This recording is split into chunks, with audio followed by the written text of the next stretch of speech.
ሰላም ጤና ይስጥልን የተወደዳችሁ የጋሞ ቴሌቪዥን ተመልካቾች የሰዓቱን ዜና 42ን ይዤ ቀርብ ያለው ከዜናዎች ጋር ፋሲካ ጸጋይ ነኝ። ለሰዓቱ ባሰናዳናቸው ዜናዎቻችን ከሀገር ውስጥ ከውጭ ሀገር እንዲሁም ቢዝነስና ስፖርታዊ ጉዳዮችን አካተናል። እስከ መጨረሻው ድረስ አብራችሁን እንድትቆዩ የአክብሮት ግብዣችን ነው። በቅድሚያም አርዕስተ ዜናዎችን በማስቀደም እንጀምራለን።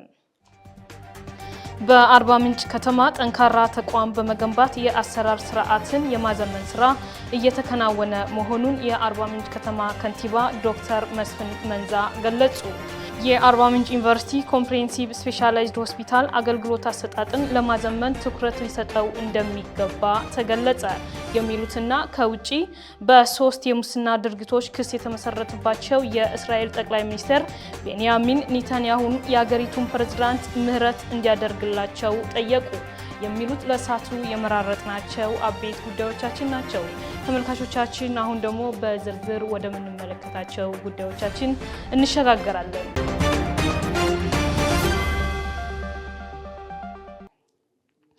አራተኛው ዙር ለጋሞ ዞን ብልጽግና አባላት ስልጠና መሰጠት በአርባ ምንጭ ከተማ ተጀመረ። ስልጠናው ለተከታታይ 8 ቀናት እንደሚቆይ ተገልጿል። በዚህ ጉዳይ ላይ ባልደረባችን ሲሳይ ማሞ ተጨማሪ አለው።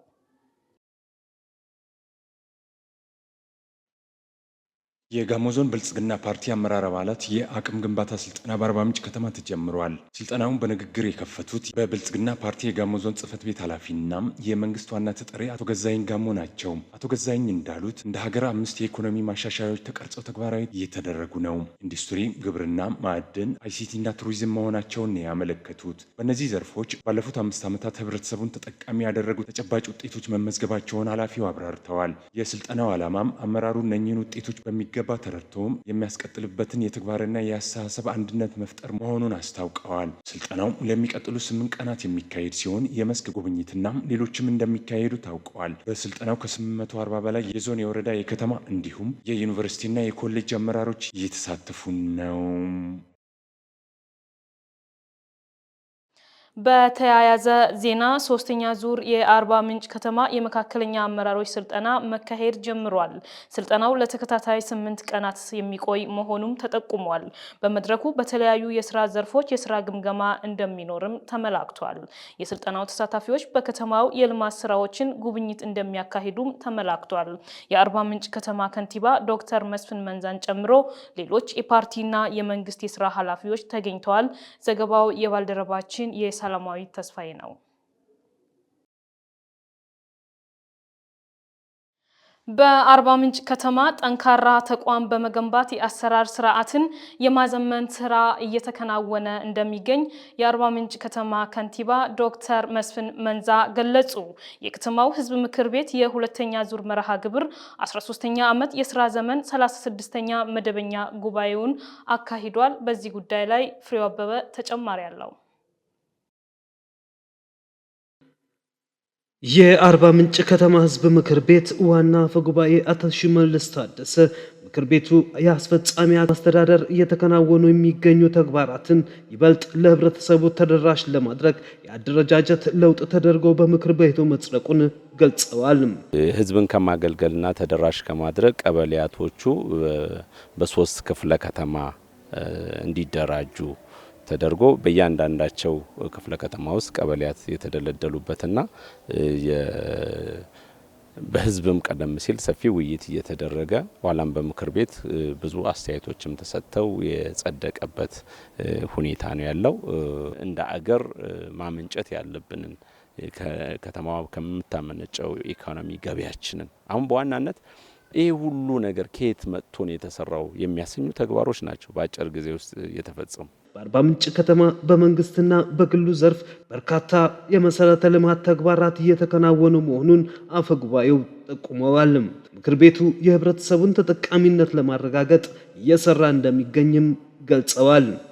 ቢያንስ ብዙ ጊዜ ወደ ኋላ ቀርተናል ብለን ካልን የቀረነውን በአጭር ጊዜ ውስጥ ለመድረስ 1 ዓመትን እንደ 5 ዓመት እያደረገን ፈጥነን መስራት አለብን የተባለው ተጀምሯል ብሎ መውሰድ ይቻላል በአርባ ምንጭና ይህንን በጣም አጠናክረን እየተጋገዝን እየተመካከርን እየተቀናጀን ከሰራን የህዝባችንን የልማትና የመልካም አስተዳደር ጥያቄዎች መመለስ እንችላለን። ምክር ቤቱም ደግሞ እያንዳንዱ የሚነሱ ሀሳቦችን በሚቀጥለው ሁለተኛ ሩብ ዓመት አፈጻጸም ሲገመገም ባለፈው ይህን ጥያቄ አንስተናል፣ ከዚህ ውስጥ ተመልሷል፣ ይሄ ለምን አልተመለሰም እያለ ነው እየገመገመ ያለውና ምክር ቤቱ የህግና ፍትህ ማህበራዊና ኢኮኖሚያዊ ዘርፍ ቋሚ ኮሚቴዎች የ2018 በጀት ዓመት የአንደኛ ሩብ ዓመት የከተማ አስተዳደሩ አፈጻጸም ግምገማ ግብረ መልስ ለምክር ቤቱ አቅርበዋል። የአርባ ምንጭ ከተማ አስተዳደር ምክር ቤትም የአፈጻጸም ሪፖርትም በከተማ አስተዳደር ከንቲባው ዶክተር መስፍን መንዛ ቀርበዋል። በቀረበው ሪፖርት ላይ አስተያየትና ጥያቄም አቅርበዋል። የመንግስት አገልግሎት መሻሻል፣ የነዳጅ አቅርቦትና ስርጭት መሻሻል፣ በታችኛው መዋቅር ለህብረተሰቡ አገልግሎት ቢሮዎች መገንባታቸው፣ የጋራ መኖሪያ ቤት መስሪያ ቦታ አደላ፣ በፍትህና ጸጥታ መዋቅሮች መካከል የታየው ቅንጅት በምክር ቤቱ አባላት በአዎንታዊነት ተነስተዋል።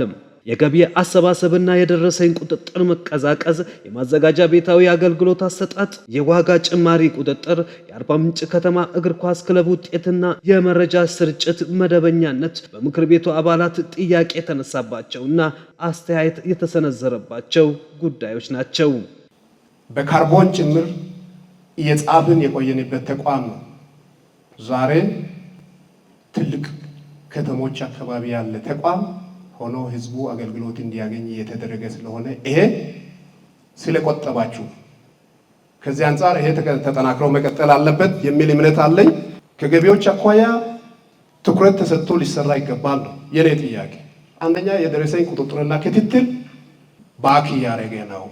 ዶክተር መስፍን ከመጡ በኋላ ኢሚዲየትሊ ልዩ ኮሚቴ አዋቅረው በጣም በጸዳ መንገድ በንጽህና ትልቅ ስራ ተሰርቷል። እጅግ በጣም የሚመሰገን ነው።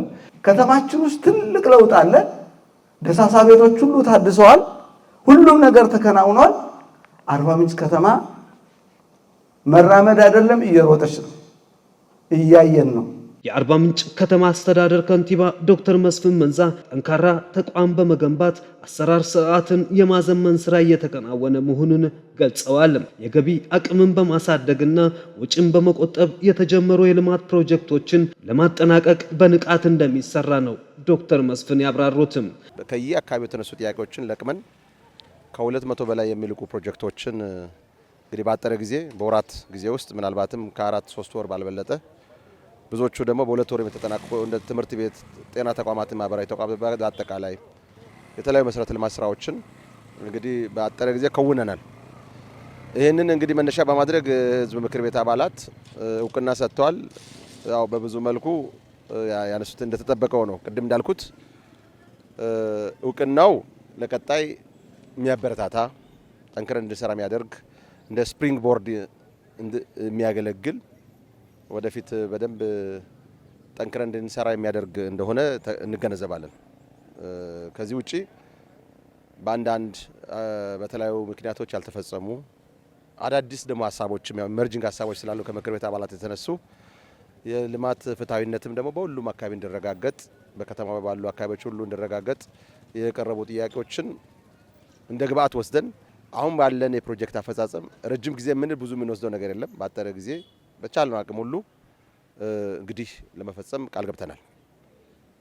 እንግዲህ ከዚህ ጋር ተያይዞ ዋናው ጉዳይ ገቢን አሰባሰብ ስርዓታችን ማሳለጥ፣ ማዘመን፣ በአግባቡ መሰብሰብ፣ የታክስ ቤዛችን ማስፋት፣ የተሰበሰቡ ገቢዎችን ደግሞ በአግባቡ ህግና ስርዓት ተከትለን ልክ አሁን በምንመራው መንገድ መምራት፣ ወጪዎችን መቆጠብ፣ አላስፈላጊ ወጪዎችን መቆጠብ የያዝነው ትክክለኛ አቅጣጫ እንደሆነ ያው እውቅና የምትሰጠው ስለሆነ በተግባርም በውጤት የታየ ስለሆነ በርካታ ፍላጎቶች ቢኖሩም እነዛ ፍላጎቶችን ገታ አድርገን የልማት ስራው እንዲቀድም በምክር ቤቱ አጸድቀን ከአጠቃላይ በጀት 80% ልማት ላይ እንዲውልና 20% ብቻ ለተለያዩ ወጪዎች ለመንግስት አሰራር ሂደት ውስጥ እንግዲህ የሚያስፈልጉ ወጪዎች ሆነው እንዲጸድቁ አድርገናል። ከዛም በላቀ መንገድ የካፒታል ፕሮጀክቶችን እየፈጸምን እንገኛለን። የአርባ ምንጭ ከተማ እግር ኳስ ክለብን ወደ ውጤት እንዲመለስ በቅንጅት መስራት ይገባልም ብለዋል። የአርባ ምንጭ ዓለም አቀፍ ስታዲየም የሲቪል ስራዎች በመገባደድ ላይ መሆኑን ገልጸው ህብረተሰቡ ለስታዲየሙ የሚያደርገውን አስተዋጽኦ አጠናክሮ እንደሚቀጥል ጥሪ አቅርበዋል።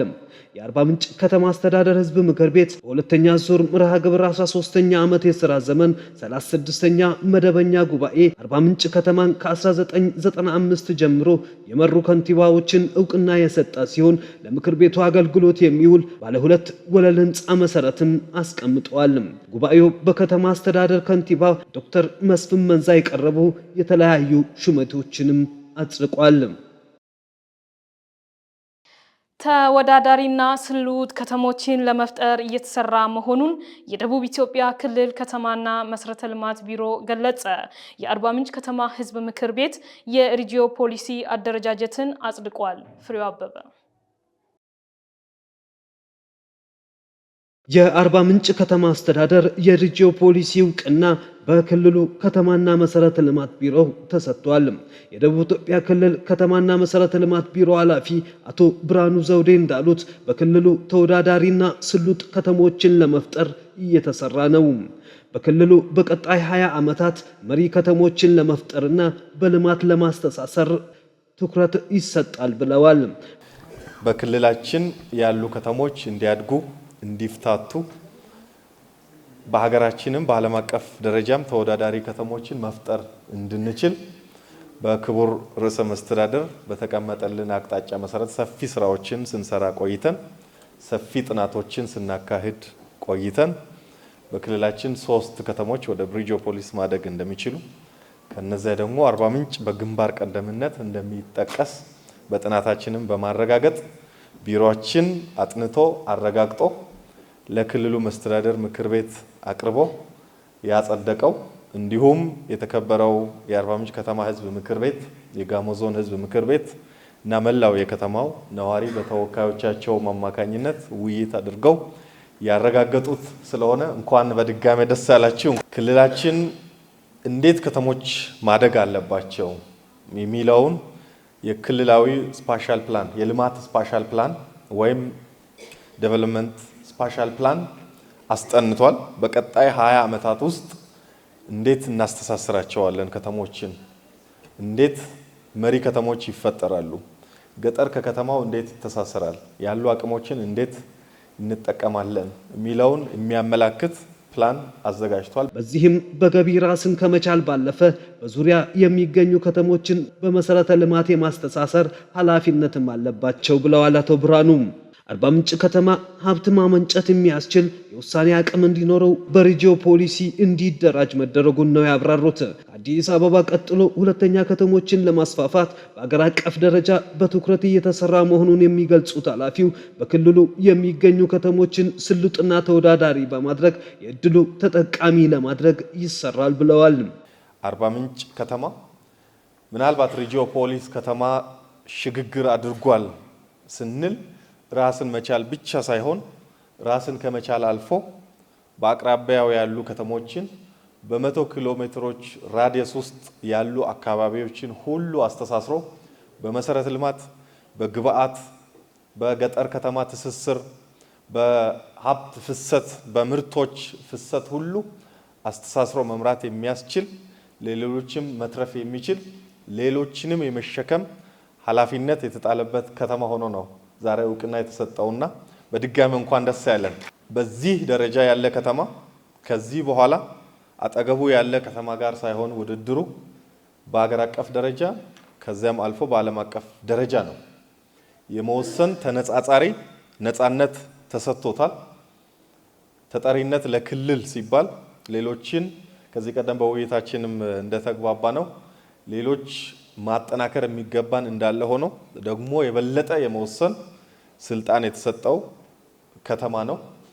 ከዚያም አልፎ ሀብትን ማመንጨት የሚችል የራሱን የገቢ ታሪፍ እያሻሻለ እድገቱን ማፋጠን የሚችል ከተማ ስለሆነ ሁሉም የተለመደውን የከተማውን የባለቤትነት ስሜት በማንጸባረቅ የምክር ቤት አባላትን ከዚህ ቀደም እንደታየው አይነት ድጋፍ ለአስፈጻሚው በመስጠት በመቆጣጠር በማገዝ ጭምር ለበለጠ ተወዳዳሪነት ማብቃት እንዲቻል እንደ ሀገር ደግሞ ራዕይ የተደረገው ከአዲስ አበባ ቀጥሎ ሁለተኛ ከተሞች በየማዕዘኑ መፈጠር አለባቸው ተብሎ በክቡር ጠቅላይ ሚኒስትር በርካታ ስራዎች የተሰሩ ነው።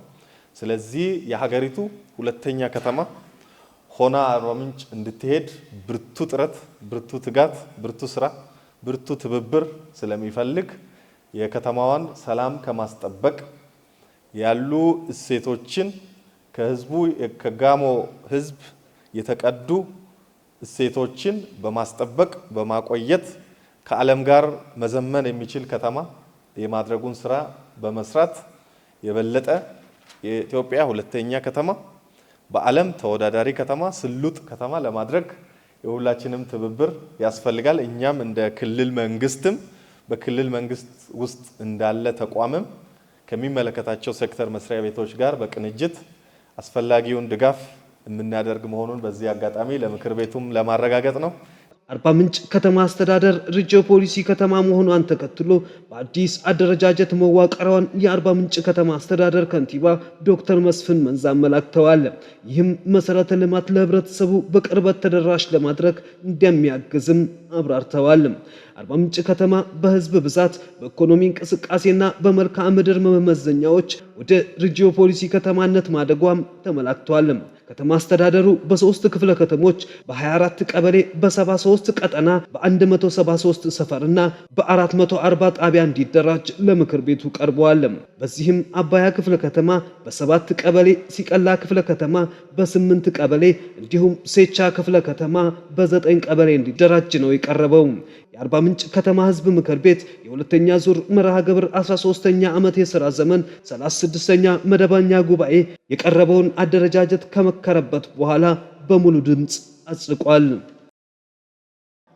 የኢትዮጵያ ብሔር ብሔረሰቦችና ህዝቦች ቀን መከበር ለብልጽግና ጉዞ አቅም ይፈጥራል ተባለ። ዲሞክራሲያዊ መንግስት ለህብረ ብሔራዊ አንድነት በሚል መሪ ቃል 20ኛው የኢትዮጵያ ብሔር ብሔረሰቦችና ህዝቦች ቀን በአርባ ምንጭ ከተማ ተካሂዷል። ደግሰው በቀለ ተጨማሪ አለው። በክብረ በዓሉ ላይ በመገኘት መልእክት ያስተላለፉት የደቡብ ኢትዮጵያ ክልል ህዝብ ምክር ቤት ምክትል አፈ ጉባኤ ወይዘሮ ወላይቴ ቢተው ባስተላለፉት መልእክት የኢትዮጵያ ብሔሮች ብሔረሰቦችና ህዝቦች ቀን መከበር ወደ ብልጽግና ለምናደርገው ጉዞ ትልቅ አቅም ይሆነናል ብለዋል። የዚህ በዓል መከበር በተለይ ብዝሃነት ላለው እንደ ደቡብ ኢትዮጵያ ክልላችን ልዩ ትርጉም አለው። ብዝሃ ባህል፣ ታሪክ፣ ጸጋዎችን አውቀን በጋራ ተንከባክበን ለማሳደግ ባህላችንን አሳድገን በሀገር ደረጃ የምንደምቅበት ወደ ብልጽግና ለምናደርገው ጉዟችን ትልቅ አቅምም ይሆነናል። ለፌደራሊዝም ሆነ ዲሞክራሲያዊ ስርዓት የሚገነባው ሳይንሳዊ እና ተቀራራቢ የሆነ አረዳድ ለስርዓቱ መገንባት ተፈላጊ የሆነ አስተሳሰብና ተግባቦቶችን መያዝ ይጠበቅብናል። የተጀመሩ ፕሮጀክቶችን ለማጠናቀቅ ሁሉም በተሰማራበት መስክ ጠንክሮ መስራት እንደሚገባም አጽንኦት ሰጥተዋል። ስንያያዝ መስራት እንደምንችል ያሳየንበት በአንድነት ስንቆም እንደምንችልና ቀጣይ ቀሪ ሀገራዊ አጀንዳዎቻችን እንደምንችልም ወዳጅም ጠላትም የመሰከረልን ይሁን ነው። እነዚህ ቀሪ አጀንዳዎቻችንን ማለትም የቀይ ባህር ወደብ፣ ማዳበሪያ ፋብሪካ፣ ገበታ ለትውልድ ገበታ ለሀገር ፕሮጀክቶች፣ የተጀመሩ የኮሪደር ልማቶች፣ የከተማችን እንደ አርባ ምንጭ ልዩ የሚያደርገን የኢንተርናሽናል ስቴዲየማችን አንድ ማዕከል አገልግሎት ውጤታማነት እና የውስጥ ገቢያችንን አሟጠን በመሰብሰብ አቅማችንን ማሳደግ ለሌሎች ሰፋፊ የህዝብ ጥያቄዎች መልስ ለመስጠት ለመፍታት የሁላችንም ቁርጠኝነት ኃላፊነት መውሰድ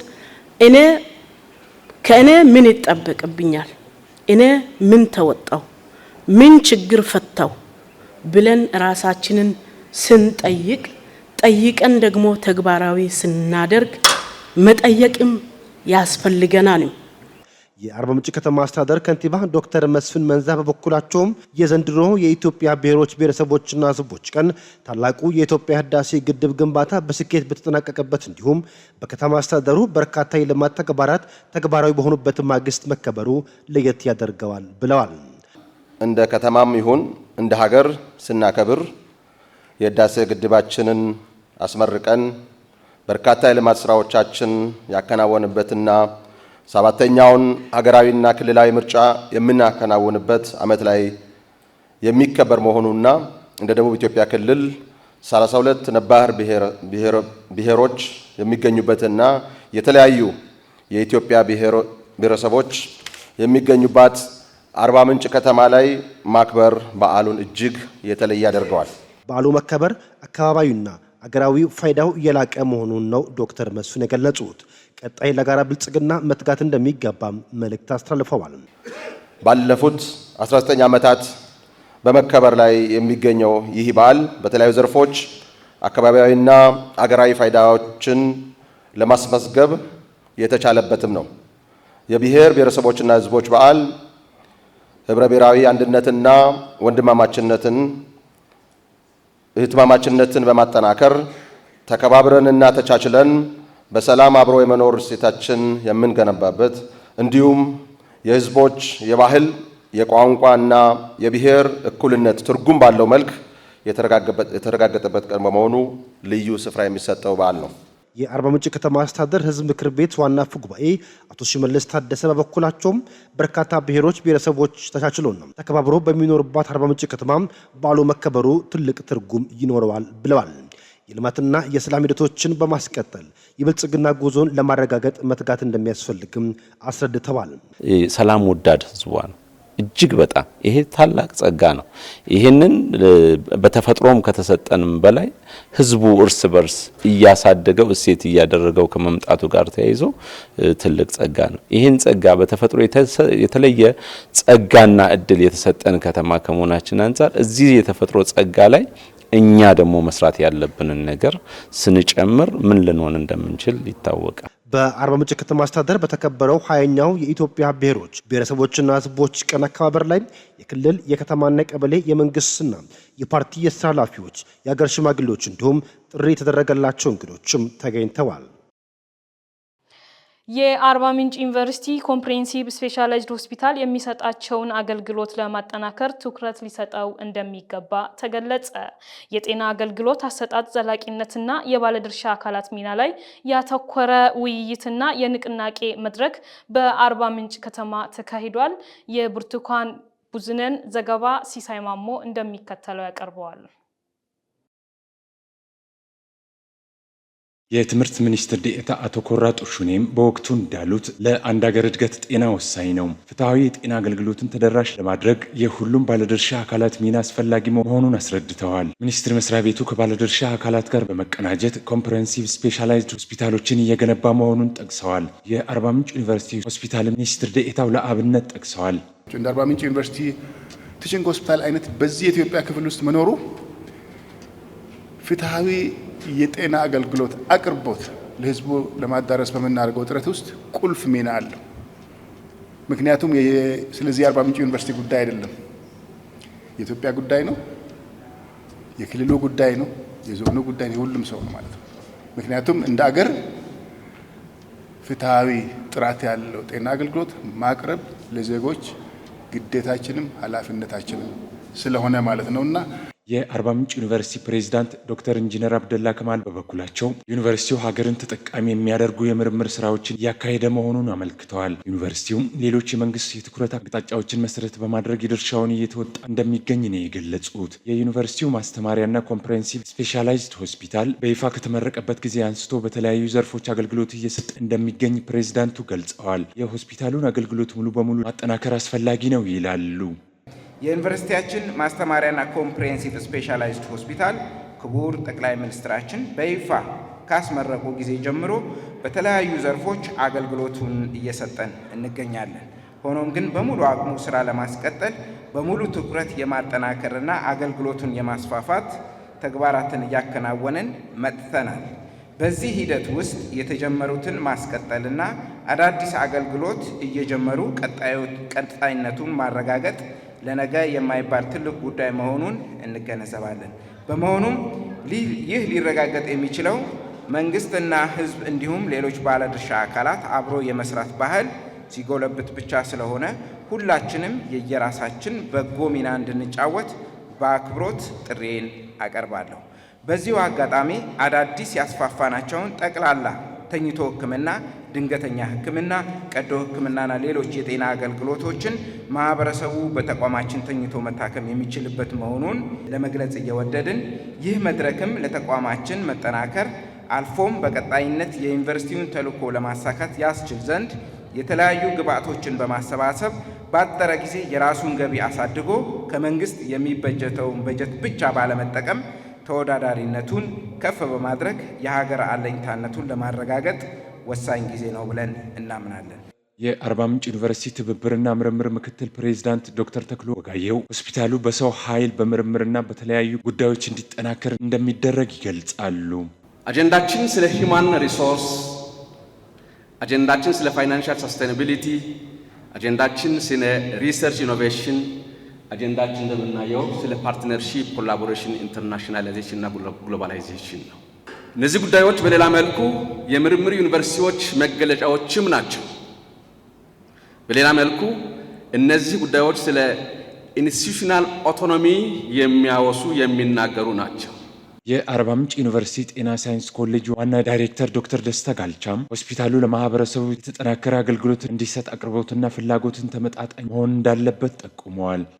ከዚህ በፊት እንደምታወቀው በክቡር ጠቅላይ ሚኒስትራችን የተመረቀው ግዙፍ ሆስፒታላችን እንደተመረቀ ጀምሮ ከተመረቀበት ማግስት ጀምሮ አገልግሎት እየሰጠ ቆይቷል እና የሚሰጠውን አገልግሎት ደግሞ አድማሱን ማስፋት በየጊዜው ይጠበቅብናልና ከዚህ በፊት ይሰጥ የነበረውን የጤና አገልግሎት አድማሶቻችን አስፍተን አሁን ደግሞ ተጨማሪ አገልግሎቶችን እያበረከተን ማበርከት መጀመራችንን ለማብሰርም ጭምር ነው።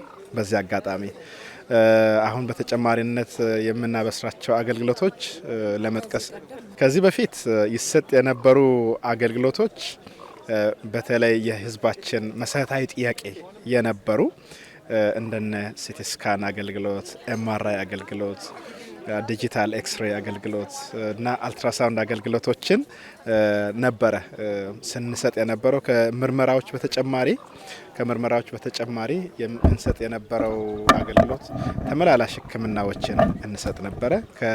ከተመላላሽ ሕክምናም ጎን ለጎን የፋርማሲ አገልግሎቶችን፣ የፓቶሎጂ የስነ ደዌ ምርመራ አገልግሎቶችን እየሰጠን ነበር የቆየ ነው።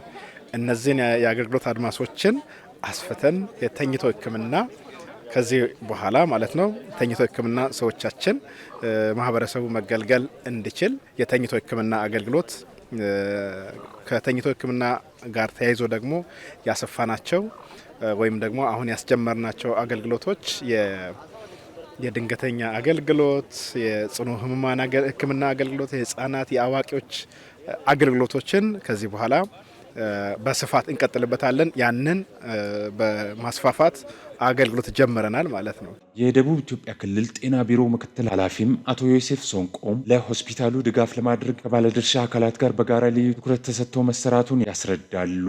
ዩኒቨርሲቲው በቅርቡ እንደ ሆስፒታሉ ዩኒቨርሲቲ ስፔሻላይዝድ ሆስፒታሉ በቅርብ የተመረቀ እንደመሆኑ መጠን የጀመራቸው አገልግሎቶች በጣም ቆንጆ ናቸው።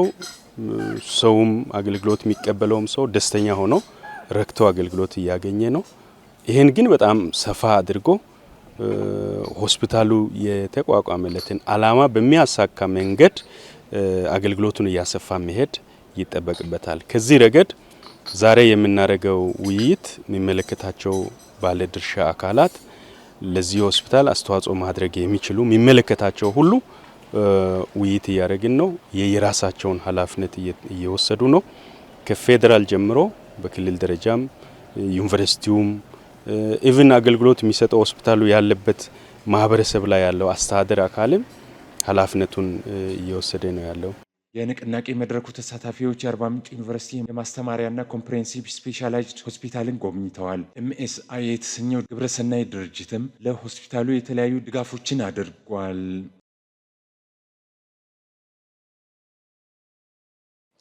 የማህበረሰቡን ተጠቃሚነት ለማሳደግ የተቋሙን የውስጥ ገቢና የአባላት ቁጥር ለማሳደግ እየተሰራ መሆኑን ጋሞ ልማት ማህበር ገለጸ። የጋሞ ልማት ማህበር ዲታ ቅርንጫፍ የስራ አፈጻጸም ግምገማ አካሂዷል።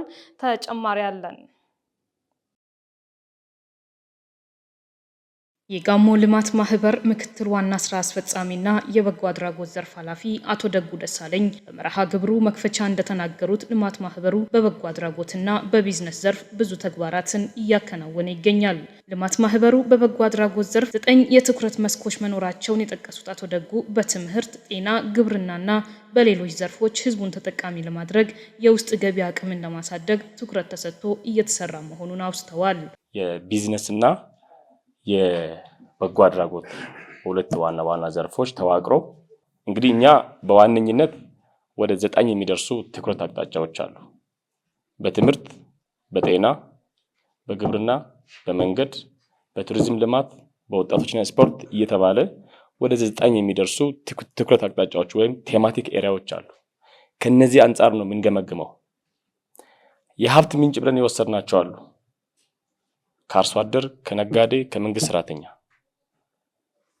ከመንግስትና ከግል ተቋማት በተለይ ኮርፖሬት ሜምበርሺፕ አንጻር ስናይ ትንሽ ሊታ ወረዳ አካባቢ የታየው ነገር ደከም ያለ ስለነበረ ወደ መሬት ወርደን መገምገም አለብን፣ ማየት አለብን። ጋሞ ልማት ማህበር ከሁሉም ባለድርሻ አካላት ጋር ተቀናጅቶ ነው የሚሰራው፣ ተባብሮ ነው የሚሰራው። በመንግስት መሸፈን የማይችሉ ክፍተቶችን ምናልባት ብልጥ የሆኑ ወረዳ አስተዳደሮች ልማት ማህበርን ተጠቅሞ አስደማሚ ስራ ይሰራሉ። አሁን ልማት ማህበሩ እንደ ሄድ ኦፊስ እንደ ዋና ቅርንጫፍ ወይ እንደ ዋና ጽህፈት ቤት አርባ ምንጭ ላይ የሚታዩ መነቃቃቶች አሉ። አብዛኛው ተንጠልጥሎ የቀረው ሄድ ኦፊስ ላይ ነው። እነዛ ወደ ታች መውረድ እንዳለባቸው እናምናለን። ለዛ ደግሞ የዛ አካባቢ በተለይ መንግስት መዋቅር ድጋፍ አይተከሚናል። ልማት ማህበሩ በሁሉም ቅርንጫፎች አማካኝነት ለህብረተሰቡ ተጠቃሚነት እየሰራ እንደሚገኝ ገልጸው ማህበሩ ኃላፊነቱን እየተወጣ ይገኛል ብለዋል። ባለድርሻ አካላት የልማት ማህበሩን የውስጥ ገቢን ለማሳደግ ትኩረት አድርገው መስራት እንደሚያስፈልግ ገልጸዋል። ይህም ለማህበረሰቡና ለአካባቢ ልማት የጎላ አስተዋጽኦ እንዳለው ተናግረዋል። ልማት ለመስራት ምን ያስፈልጋል? አቅም ያስፈልጋል። ከዚህ አንጻር ደግሞ እኛ የቀየስነው የውስጥ የገቢ አቅም ማጠናከር ነው። እሱን ታሳቢ በማድረግ የኢትዮጵያ ሲቪክ ሶሳይቲ መመሪያን መሰረት አድርገን ልማት ማህበሩ ከአባላት ብቻ በሚሰበስበው አሁን ያለውን ከህዝብ በየጊዜው እየጨመረ የመጣውን የልማት ፍላጎት መሸፈን አይችልም። ስለዚህ በተመጣጣኝ ትርፍ መነገድ እንዳለበት እንደ ሀገር መመሪያዎች ተቀምጠዋል። ልማት ማህበሩ ይነግዳል፣ ያተርፋል። ካተረፈው ትርፍ 30% ለበጎ አድራጎት ዓላማ ያውላል። 70%ን መልሶ ሪቮልቭ ያደርጋል። በበጎ አድራጎት ደግሞ በጤና፣ በመንገድ፣ በግብርና፣ በትምህርት አጠቃላይ ቅድም ያልኳችሁ እነዚህ 9 ቴማቲክ ኤሪያዎች ላይ እንደየ ክፍተቱ ማለት ነው ኢንቨስት ያደርጋል፣ ስራ ይሰራል። የዲታ ወረዳ አስተዳዳሪ አቶ ደሳለኝ ዶሳ እንደገለጹት የልማት ማህበሩን የሪፎርም ተግባራት ተከትሎ የህብረተሰቡን ተጠቃሚነት ለማረጋገጥ የሚሰሩ ተግባራት በወረዳው መነቃቃትን ፈጥረዋል። በወረዳው የገቢ አቅምን ለማሳደግ ያሉ አማራጮችን በመጠቀም ከባለድርሻ አካላት ጋር ይሰራል ብለዋል። ማህበራችን ሪፎርም ካደረጉ በኋላ ማድረግ የሚገባው ነገር በሙሉ እናደርጋለን የሚል ከአመራር ጋር ውይይት አድርገናል። ይሄን አመራር ጋር ያደረግነው ውይይት የመጀመሪያው ልማት ማህበሩን በአቅም መገንባት ነው። ይሄ ማለት የመጀመሪያው ሁሉንም ሰው ለልማት ማህበሩ የአባልነት ክፍያ መክፈል አለበት የሚል ሐሳብ ነው። በዚህ መሰረት ከአርሶ አደር አንጻር በጣም በተሻለ ሁኔታ መሄድ ችለናል። ነገር ግን ከተማ ነዋሪ አካባቢ ላይ በደንብ አልተሰራም። ከዚህ አንጻር በከተማችን ላይ ያሉ 7ቱ ቀጠናዎች ይሄን በልዩነት ወስዶ ከአዲሱ በህንፃ ግብር ጋር እኩል የልማት ማህበርን መዋጮ እንዲያደርጉ ለአመራሩ ኦሪንቴሽን ሰጠን። የጋሞ ልማት ማህበር የፕሮግራም አስተባባሪ አቶ አለም ሰገድ ሉቃስ በበኩላቸው ተቋሙ የውስጥ ገቢን ለማሳደግ እየተጋ መሆኑን ገልጸዋል። አቶ አለም ሰገድ አክለውም የአባላት ብዛትና ደረጃ ለማሳደግ ትጋት እንደሚጠይቅ ጠቅሰው ተቋሙ አስፈላጊውን ድጋፍና ክትትል እንደሚያደርግ አሳስበዋል። ዲታ ላይ ያለው ነገር በጣም አሁን ላይ ዛሬ እዚህ አዳራሽ ውስጥ የሰማነው ያለነው ነገር የሚገርም ነው። አዳራሽ ላይ ብቻ ሳይሆን ባለፉት 3 እና 4 ወራት መሬት የረገጠ ትክክለኛ ነገር መሬት የረገጠ ትክክለኛ ሀፕን ያደርጋ ያለው ነገር እናንተም የሚመጥን ነገር ነውና በዚህ ኩራት ተሰምቶኛል። እኔ ዲታ ብራንች ላይ እውነቱን ለማውራት ጊቭ አፕ አድርገን ነበር። ወደዚህ በማንሰራራት ዘመን ወደ ማንሰራራት በመምጣታችሁ ደስ ብሎናል። በጣም ቴንክ ዩ። የጋሞ ልማት ማህበር ዲታ ቅርንጫፍ ስራ አስኪያጅ አቶ ሳልፋ ቆሻሬቾ ባቀረቡት ሪፖርት በተለይ አባላት የማፍራት ማህበረሰቡን ተጠቃሚ የሚያደርጉ ልማቶች ዙሪያ ክፍተቶች እንደነበሩ አመላክተዋል። ቀጣይ አዳዲስ ሀሳቦችን በማመንጨት የአባላትን ቁጥር የማሳደግ ተግባር ዙሪያ ላይ ትኩረት ተሰጥቶት መሰራት እንደሚያስፈልግ የመድረኩ ተሳታፊዎች ተናግረዋል። በማህበራዊ ዘርፍ ላይ በትምህርትና በጤና የሰሩትን ስራ ስናይ በጣም አስደሳችና አመርቂ ውጤት ያስመዘገበ ማህበር ነው ብዬ እንደግለሰብ ወስዳለሁ።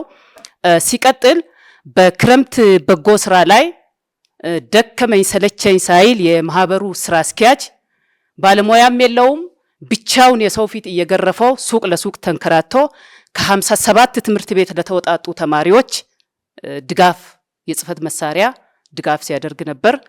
እንደ ትምህርት ለየት ያለ ድጋፍ የተደረገበት የትምህርት ዘመን አልፏል። ቅድም እንደተባለው በስፔሻል ክላስ ላይ ለሚከፈለው ቶፕ አፕ የሚጠየቀውን ነገር ሁሉ በማድረግ ከመረከቡ በፊት ያልተከፈለ ውዝፍን ጭምር በመክፈል ስራዎች እንዲሳለጡ አድርጓልና በዛ በኩል ላይ ከፍተኛ ምስጋና እየቸርኩኝ፣ ነገር ግን የማህበሩ ስራ አስፈጻሚዎች አሁን ባለሙያ የለውም፣ 2 ባለሙያና 1 ስራ አስኪያጅ ነው ያለው።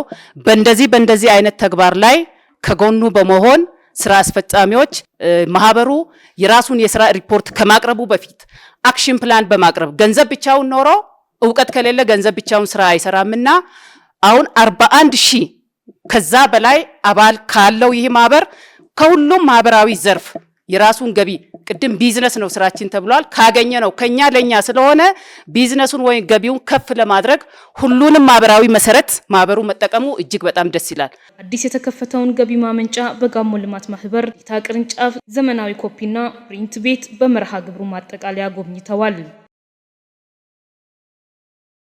የሰላምና ልማት እቅዶችን ከግብ ለማድረስ የጸጥታ መዋቅሩና የፖሊስ አባላት በቁርጠኝነት እንደሚሰሩ ገለጹ። ከጂኦ ስትራቴጂ ኩምስና ወደ ተሻለ ቁመና በሚል መሪ ቃል ለጋሞ ዞን ፖሊስ አባላት ግንዛቤ ማስጨበጫ ስልጠና በአርባ ምንጭ ከተማ ተሰጥቷል። ዘገባው የከበደ ካሳይ ነው። ለጋሞ ዞን ፖሊስ አባላት የግንዛቤ ማስጨበጫ ስልጠና በአርባ ምንጭ ከተማ ተሰጥቷል። የጋሞ ዞን አስተዳደር ጽህፈት ቤት ኃላፊና የዕለቱ የክብር እንግዳ አቶ ምህረቱ ተሰማ በወቅቱ እንዳሉት የጂኦ ስትራቴጂያዊ ቁመና የሚለካው እንደ ሀገር ባለን የልማት ህልም ስኬቶች ነው። የትልልቅ ፕሮጀክቶች መጠናቀቅ ኢትዮጵያ በተስተካከለ ቁመና እንድትገኝ እንዳስቻላት ገልጸው የጸጥታ መዋቅሩ በአካል በአእምሮና በስነ ልቦና የጠነከረ እንዲሁም ለማንኛውም ሀገራዊ ተልዕኮ ዝግጁ እንዲሆን አሳስበዋል። እንደሚታወቀው ሀገራችን ኢትዮጵያ ቀደምት የስልጣኔ ማማ ላይ የነበረች ሀገር፣ ነገር ግን በተለያዩ በውስጥና በውጭ ችግሮች በውስጥ ባንዳዎች፣ በውጭ ባዳዎች የተለያዩ ጉዳዮች ከፍታዋን ያጣችበት ካለችበት ከፍታ ወደ ታች የወረደችበት ወቅት እንደነበር ይታወቃል። ለዚህም በርካታ ማሳያ ጉዳዮች አሉ። ነገር ግን አሁን በለውጡ መንግስት እያስመዘገብን ባለነው አንዳንድ ሀገራዊ የዲፕሎማሲ ተግባራት ብሎም ትልልቅ ሀገራዊ ፕሮጀክቶችን በስኬት የማጠናቀቅ ኢትዮጵያን ወደ ቀደመው ከፍታዋ የሚመልሱ ስራዎች እንደሆኑ እጅግ በጣም በርካታ ማሳያዎች አሉ። የህዳሴ ግድብን ለማጠናቀቅ በጋራ ያደረግነውን ስኬት በባህር በር እንዲደገም የበኩላችንን አሻራ እንዲያኖርም አሳስበዋል። ታላቁ የኢትዮጵያ ህዳሴ ግድብ ግንባታ ተጠናቆ ወደ ስራ መግባቱ እጅግ በጣም ኢትዮጵያ በጂኦ ስትራቴጂ ያላትን ስትራቴጂክ ቦታ ብቻ ሳይሆን ሀያልነቷንም ወደ ማረጋገጥ ደረጃ ያደረሳት አንዱ ማሳያ ያ ነው። ስለዚህ በዚህ ስልጠና የሚጠበቀው አጠቃላይ የፖሊስ አመራሩና አባሉ ይሄንን ተረድቶ ቀድሞ የነበርንበት ከፍታ ምንድን ነበር፣ እንድንኮሰምን ያደረገን ደግሞ በጂኦ ስትራቴጂ ምንድነው የሚለውን በመረዳት ስፔሻሊ ህገ መንግስትን መሰረት ባደረገ ይህንን የተረዱ ጉዳዮችን ይዞ ነጠላ ትርክቶች ሲከፋፍሉን ከነበሩ ጉዳዮች እነዚህ ናቸው። ስለዚህ የጋራ የሚያደርጉንን ትርክቶች የወል ትርክት ብሔራዊ ትርክት ላይ መሰረት በማድረግ የጸጥታው መዋቅር ከምንም ጊዜ በላይ በዚህ ጉዳይ የራሱን አሻራ እንዲያኖር ከዚህ ስልጠና በኋላ ይጠበቃል ማለት ነው። በጋሞ ዞን ፖሊስ መምሪያ የፖሊስ አዛዥ ተወካይና የሰው ሀብት ዲቪዥን ኃላፊ ኮማንደር አንተነህ አበበ በበኩላቸው ሀገራችንን ወደ ቀድሞ ከፍታ ለመመለስና በወቅታዊ ሀገራዊ ሁኔታ ዙሪያ ለዞኑ ፖሊስ አባላት እየተሰጠ ያለው ስልጠና ጠቀሜታው የጎላ ነው ብለዋል። ሀገራችን ቀደም ሲል ከፍታ ያላት የባህር በር ያላት በስልጣኔ ወደፊት የወጣችና ጀግንነት ድንበር በማስከበር ከብዙ ባዕዳን ነፃ ወጣ የኖረች ሀገር ስትሆን ግን በሂደት በአስተዳደራዊ ጉዳዮች ከመሃል ባሉ ባንዳዎች እና ባዳዎች ስብጥር የባህር በር አታለች። በአሁኑ ሰዓት ምንም አይነት የባህር በር የላትም። ያ ደግሞ የሀገራችንን ኢኮኖሚ ፖለቲካ እየጎዳ ቆይቷል። ይህም የጂኦ ስትራቴጂ መቀንጨርን አስከትሏል። ወደ ኩስምና አስገብቶናል።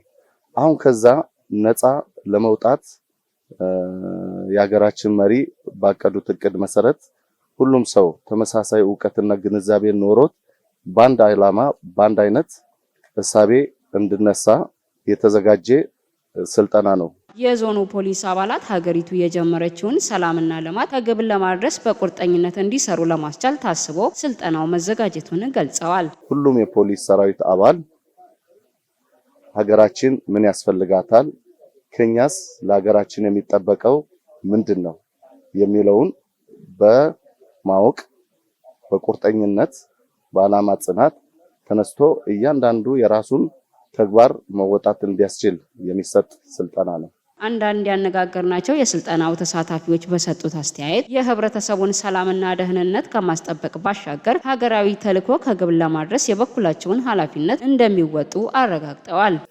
ከዚህ ስልጠና በኋላ የሚጠበቀው ከፖሊስ መዋቅር በአገር የተጣለውን በህገ መንግስቱ የተቀመጠውን ግዴታና መብት አውቆ የኛ አካባቢ ከማንኛውም ችግር ከወንጀል ችግር ነፃ ሆኖ ህብረተሰቡም ከወንጀል የጸዳ እንዲሆን የማድረግ ነው የሚጠበቀው። ህብረተሰቡ በሰላም ወጥቶ በሰላም እንዲገባ ከፖሊስ የሚጠበቀው ኃላፊነት አለ።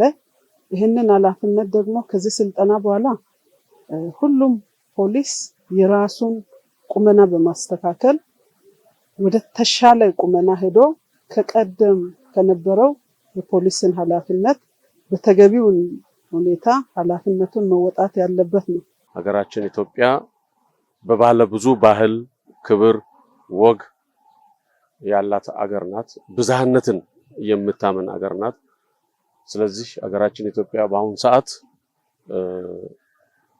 አባይ ግድብን ገድባ በህዝቦቿ አቅም፣ ገንዘብ፣ ጉልበት፣ ጊዜ ገድባ ፊቷን ደግሞ እንደ ሀገር የባህር በር ያስፈልገኛል፣ በታሪክ አጋጣሚ ያጣችውን የባህር በር በዲፕሎማሲ በህግ አግባብ የባህር በር ያስፈልገኛል ብላ የተነሳች ሀገር ናት።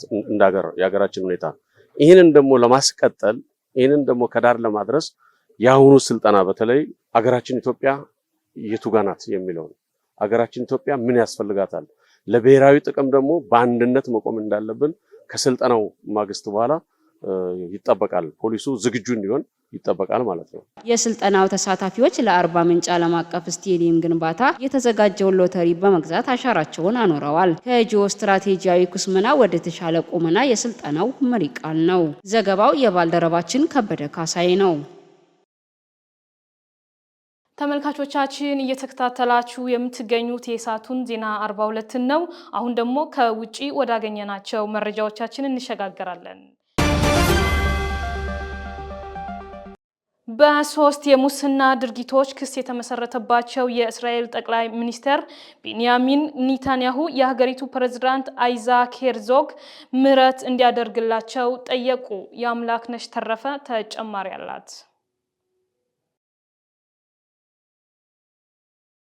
אזרחי ישראל היקרים, ኔታንያሁ ባለፉት 5 ዓመታት በሙስና በማጭበርበርና በ3 የተለያዩ ክሶች እምነት በመጣስ ክስ ቀርቦባቸው ነበር። ኔታንያሁ በቀረቡባቸው ክሶች በሙሉ ጥፋተኛ አለመሆናቸውን በመግለጽ ይከራከራሉ። ጠቅላይ ሚኒስትሩ በቪዲዮ ባስተላለፉት መልእክት የፍርድ ቤት ክስ ሂደቱን እስከ መጨረሻው ማየት ይመርጡ የነበረ ቢሆንም አገራዊ ፍላጎት ግን ከዚህ በተቃራኒ የሚፈለግ ነው ብለዋል። የተቃዋሚ ፓርቲ ተወካዮች ይቅርታ ከመጠየቃቸው በፊት ጥፋተኝነታቸውን ማመን አለባቸው ሲሉ ተናግረዋል። በዚህ ወር መጀመሪያ ላይ የአሜሪካው ፕሬዝዳንት ዶናልድ ትራምፕ ሄርዞግ ለኔታንያሁ ሙሉ በሙሉ ይቅርታ እንዲደረግላቸው ጠይቀዋል። በወቅቱ ሄርዞግ ይቅርታ እንዲደረግለት የሚፈልግ ማንኛውም ሰው ጥያቄውን በመደበኛ ስርዓት መሰረት ማቅረብ እንዳለበት ተናግረዋል። እሁድ ዕለት የጠቅላይ ሚኒስትሩ ጽህፈት ቤት ኔታንያሁ የዚህን ያልተለመደ ጥያቄ አስፈላጊነትና አንድምታው ግምት ውስጥ በማስገባት በማለት ለፕሬዝዳንቱ የጻፉትን የይቅርታ ደብዳቤ ይፋ አድርጓል። ፕሬዝዳንቱ መቼ ውሳኔ ላይ እንደሚደርሱ የሚጠቁም ነገር የለም። እንደ አውሮፓውያኑ አቆጣጠር በ2020 ቤንያሚን ኔታንያሁ ለመጀመሪያ ጊዜ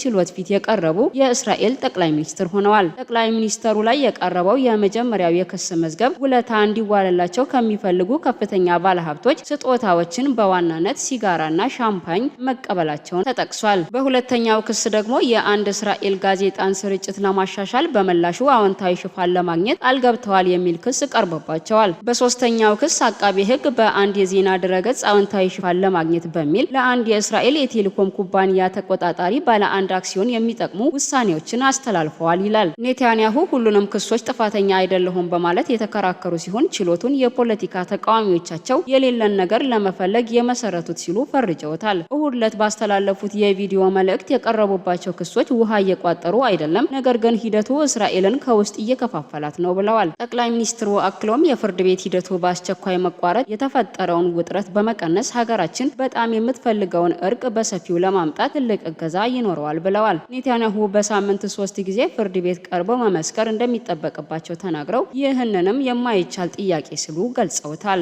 ይቅርታው የእስራኤል ሀገራዊ አንድነትን በማጎልበት እድሎችን እንድትጠቀም እንደሚረዳትም ገልጸዋል። የፖለቲካ ተቀናቃኞቻቸው ኔታንያሁ ፍላጎታቸውን ከሀገሪቱ ጋር ለማጣጣም ሞክረዋል ሲሉ ከሰዋል። የኔታንያሁ ቀኝ ክንፍ ሊኩድ ፓርቲና ደጋፊዎቻቸው ለመሪያቸው ይቅርታ እንዲደረግላቸው ይፈልጋሉ።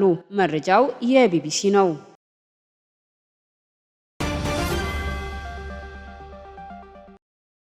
ተመልካቾቻችን ለሰዓቱ ያሰናዳናቸው ዜናዎቻችን እኚህን ይመስሉ ነበር። ከማገባደዳችን አስቀድመን አርዕስተ ዜናዎችን በድጋሚ እናሰማችኋለን። በአርባ ምንጭ ከተማ ጠንካራ ተቋም በመገንባት የአሰራር ስርዓትን የማዘመን ስራ እየተከናወነ መሆኑን የአርባ ምንጭ ከተማ ከንቲባ ዶክተር መስፍን መንዛ ገለጹ። የአርባ ምንጭ ዩኒቨርሲቲ ኮምፕሬሄንሲቭ ስፔሻላይዝድ ሆስፒታል አገልግሎት አሰጣጥን ለማጠናከር ትኩረት ሊሰጠው እንደሚገባ ተገለጸ። የሚሉትና ከውጪ በ3 የሙስና ድርጊቶች ክስ የተመሰረተባቸው የእስራኤል ጠቅላይ ሚኒስትር ቤንያሚን ኔታንያሁ የሀገሪቱ ፕሬዝዳንት ምህረት እንዲያደርግላቸው ጠየቁ። የሚሉት ለሳቱ የመራረጥናቸው አቤት ጉዳዮቻችን ነበሩ። ተመልካቾቻችን ለሳቱ ያሰናዳናቸው ዜናዎቻችን እኚህን ይመስሉ ነበር። ቀሪ ስፖርትና ቢዝነስ ጉዳዮች ይጠብቃችኋል። በእኔ በኩል ጤና ይስጥልን።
ሰላም ጤና ስጥልን ተመልካቾቻችን፣ ይህ ከጋሞ ቴሌቪዥን የሚቀርብላችሁ ስፖርታዊ መረጃ ነው። ከመረጃዎቹ ጋር ፍሬ አበበ ነኝ። የኢትዮጵያ ወጣት ብሔራዊ ቡድን በዩጋንዳ ተሸንፎ ወደ ቀጣዩ ዙር ሳያልፍ ቀረ። ቀጣዩን ጨዋታ አሸንፈን ለአፍሪካ ዋንጫ እናልፋለን ሲሉ አሰልጣኝ ቤንጃሚን ዚመር ገልጸዋል። በዚህ ጉዳይ ላይ የአምላክነሽ ተረፈ ተከታዩን ዝርዝር አዘጋጅታለች። ከ17 ዓመት በታች የአፍሪካ ዋንጫ ማጣሪያ የሲካፋ ውድድር የኢትዮጵያ ወጣት ቡድን በዩጋንዳ አቻው 3-0 ተሸንፎ ከፍጻሜ ጨዋታ ውጪ ሆኗል። በአበበ ቢቂላ ስቴዲየም በተደረገው ጨዋታ ሙሲካና ኪሳኪዮ እንዲሁም ተመስገን ከበደ በራሱ ላይ የዩጋንዳን ግቦች አስቆጥረዋል። የኢትዮጵያ ከ17 ዓመት በታች ብሔራዊ ቡድን ከ22 ዓመታት በኋላ ወደ አፍሪካ ዋንጫ ለመመለስ ከኬንያ የሚያደርገውን የደረጃ ጨዋታ ማሸነፍ ይጠበቅበታል። ሶስት ሀገራት ምስራቅ አፍሪካን በሚወክሉ የሞሮኮ አፍሪካ ዋንጫ በኢትዮጵያ አስተናጋጅነት እየተካሄደ በሚገኘው ማጣሪያ ከአንደኛ እስከ 3ኛ ሆነው የሚያጠናቅቁ ቡድኖች በቀጥታ ማለፋቸውን ያረጋግጣሉ። ከምድብ 2 ሁለተኛ ሆና ያጠናቀቀችው ዩጋንዳ በአፍሪካ ዋንጫ መሳተፏን ያረጋገጠች ሲሆን በፍጻሜው ከታንዛኒያ ትጫወታለች። ኢትዮጵያና ኬንያ ደግሞ የአፍሪካ ዋንጫ ትኬታቸውን ለመቁረጥ የሚገናኙ ይሆናል። በዩጋንዳ 3-0 ተሸንፈው ለፍጻሜ ሳያልፉት የቀሩት የኢትዮጵያ ከ17 ዓመት በታች ብሔራዊ ቡድን አሰልጣኝ ቤንጃሚን ዚመር ቀጣይ ጨዋታን ለማሸነፍ እንሰራለን ሲሉ ተናግረዋል። ዓላማዬ ብሔራዊ ቡድኑን ለአፍሪካ ዋንጫ ማሳለፍ ነው። ይህንንም በቀጣይ ኬንያን በማሸነፍ ለማሳካት እንጥራለን ሲሉ ተናግረዋል። በዩጋንዳ ጨዋታ የሰሯቸው ስህተቶች ዋጋ እንዳስከፈላቸው የገለጹት አሰልጣኙ ተጫዋቾቹ ድጋፍ ይፈልጋሉ ብለዋል። ቤንጃሚን ተጫዋቾች ባሳዩት ነገር ደስተኛ ነን፣ ልጆቹን ማበረታታት አለብን። ኢትዮጵያ በእግር ኳሱ እንዲሳካላት ከፈለገች እንደዚህ አይነት ወጣቶች ላይ መስራት አለባት በማለት ገልጸዋል። ኢትዮጵያ ለአፍሪካ ዋንጫ ለማለፍ የፊታችን ማክሰኞ ከኬንያ ጋር ትጫወታለች።